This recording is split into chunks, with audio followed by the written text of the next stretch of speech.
Good evening, my name is Jeffrey Lashley. This is September 8th, 2024, and this is FTH 202 Revolvers, week 4. I'm going to start out by showing you my revolver is clear. There is 0 ammunition in my workspace, and I will be working with a clear and safe firearm from here on out today. From here I will go ahead and do a trigger test, and I will give the information in just a second. Alrighty, so I completed the trigger test. The weapon is still clear, and the test came back. The weight was off the scale for this pistol, so I estimated about 13 pounds, and that was for double action. The single action was 7 pounds. I'm going to go ahead and go into part 2 of the assignment and go through the polishing and everything like that, and I will get back to the video. Alright, so we've got it apart, and we put the dye on it and we cycled it through, and so there was some worn spots in here on the frame, so I sanded those down a little bit. I didn't do a whole lot because I didn't know how much to take off and how much not to take off, but on the trigger there were some spots in some areas, so I sanded those down a little bit as well. On the hand there was some marks on the outside, so I wore those down a little bit. There was one on the inside and sanded that down a little bit. The trigger, there was some marks on each side, so I buffed those out a little bit. The inner frame, there was slight on the outside here, but I didn't do anything to the outside plate, so we'll see if it shows up in the future. And then the cylinder stop was just rubbed right on the top, basically where the cylinder kind of hits it. I don't want to rub that, sand it down too far, obviously, because that's what locks in. So there we go on those parts. I will now put it back together and then follow the instructions on the test as well. So. All right, so I've reassembled the pistol, and I'm testing out the trigger now to see if it feels any different, and I can't really tell any difference in the pull, but I can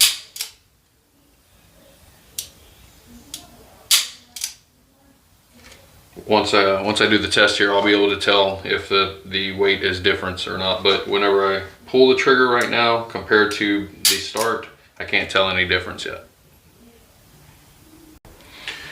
Alright, so doing our second pull test with after the parts have been polished.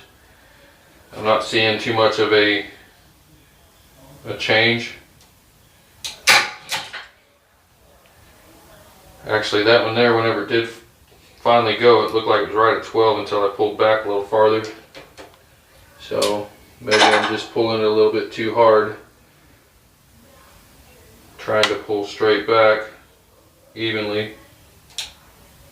Alright, that's the break, so it's right at 12, and then I'm pulling it back a little farther, so that's at 12.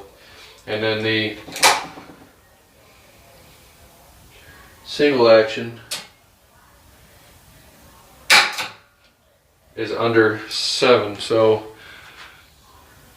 that's definitely different than what it was before. So yeah, I think it may have worked a little bit, but still trying to be able to get a straight pull back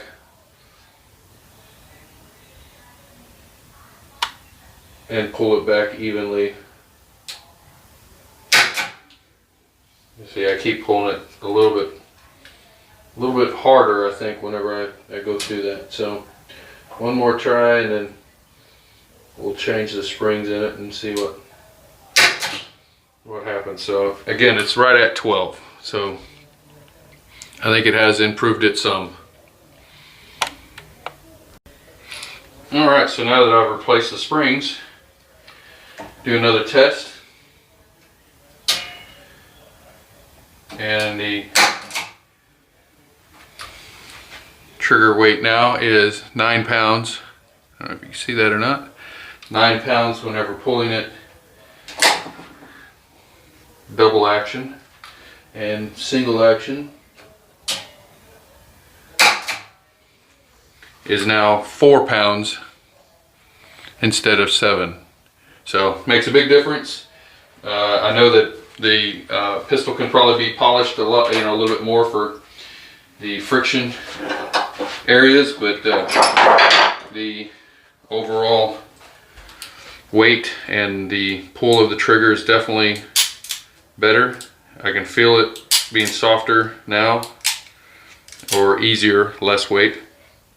And to clarify why those areas were polished down is because they were high spots and they were causing friction within the moving parts. So you want to wear them down to make them as even as possible as the other parts. And then whenever the frame is up against it on both sides, those moving parts will not rub on the frame. The trigger won't move on the frame and whatnot. So all right, so that's it. Now I'm going to go ahead and stop the video and move on to the last portion, part 4. All right, I'm going to go ahead and do the go, no-go test now real quick for the final part 4 section of the course this week. So I have my no-go gauge here. I'll put it in one cylinder, try and close it, and rotate, and it will not rotate all the way around without getting stuck.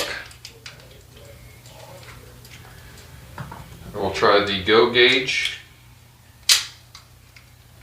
and spins freely. Operation is completely as advertised. All right, that concludes this week's course assignment. Look forward to next week's final assignment and finishing up revolvers.